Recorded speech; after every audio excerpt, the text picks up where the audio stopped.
I went legally blind in 1996 due to an AIDS-related condition called CMV retinitis. I'm totally blind in my left eye, and I have only limited peripheral vision with no central vision in my right eye, which allows me to see everything very out of focus and blurry.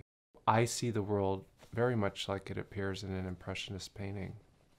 I started doing a series of self-portraits that I called my Blind Vision series, which it tries to encapsulate the emotional, psychological, and physical weight of vision loss. And I found that just using a standard film camera was not effective enough for what I wanted to do. So I actually turned to using a flatbed computer scanner. I'm going to spray a little of this glass cleaner on here because what I'm trying to do is duplicate what I have in my own vision, which is a lot of visual obstruction.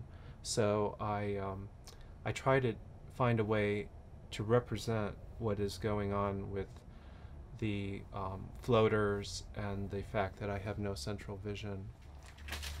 I also put on these shards of tinsel, which help me to illustrate sort of the shattered aspect of my own vision and create other textures within the work so that it replicates some of what I actually experience.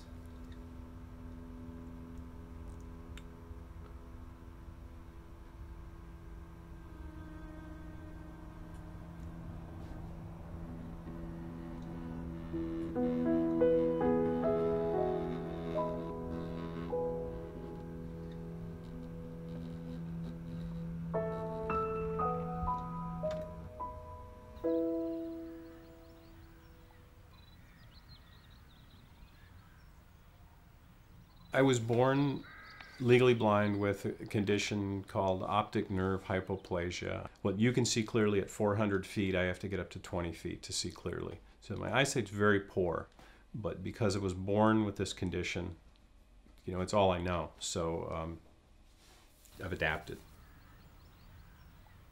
With such poor eyesight, it's just wonderful how these new lenses and new technology can freeze action. This kind of detail, I've got a little clear sight about 3 inches from my face, so I'm able to get close and see the detail on the bee. And I've never been able to really look at bees up close because I did as a kid and got stung. I started taking pictures when I was about 9 years old. I had an old Argus, and I used to go around, photograph things, and take the film down to the drugstore and save up a little money and buy enlargements. When I look into the sky, I can see the moon, but I can't see stars. And I had a friend with a telescope, and he showed me stars through a telescope, and I thought, how do I connect the camera to a telescope?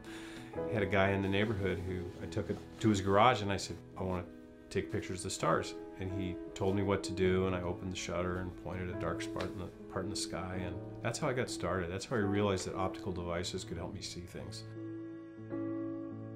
Decided in my 20s I'd really like to scuba dive. I signed up for a class. Questionnaire said, do you have any disability that would get in the way of your doing this? And I said, no. And I remember the instructor in the pool waving at me, and I couldn't see him. And I told him, oh, I don't have my glasses. Hit the water once I got certified and haven't turned back. I love it as much today as I did the first time I did it.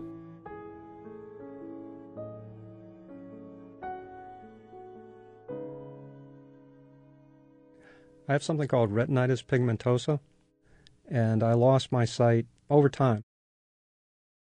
My vision closed off as a camera aperture closes. At a certain point, I decided that blindness wasn't going to crush my life, and I had some vision. I didn't know when it was going to go away, but whatever vision I had to use to some purpose. I found an old camera, and I was interested in that, and it pretty much grew from there. By doing photography, my work makes people question their own assumptions about what the disabled can and can't do. So I'm actually breaking barriers without saying very much verbally. I don't try to show the sighted world in my photographs. I can, but there's no reason for that. I would prefer to show the world I see with its flaws and with some of the scary stuff, because things aren't perfect. I don't think I've ever seen, I don't think I've experienced something that's perfection. I've made a few things that I feel are close, but there's always, and sometimes I think flaws or those imperfections can be interesting. In life, as a photographer, as any kind of artist, you're always striving for whatever it is at the time.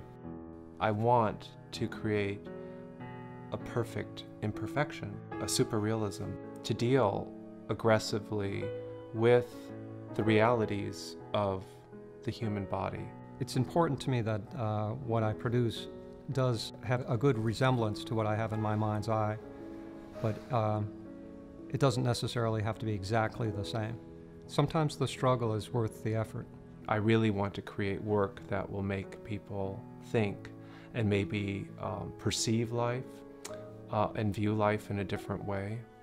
I think art has an amazing power to communicate and to change perspectives on so many things, and that's what I hope to do.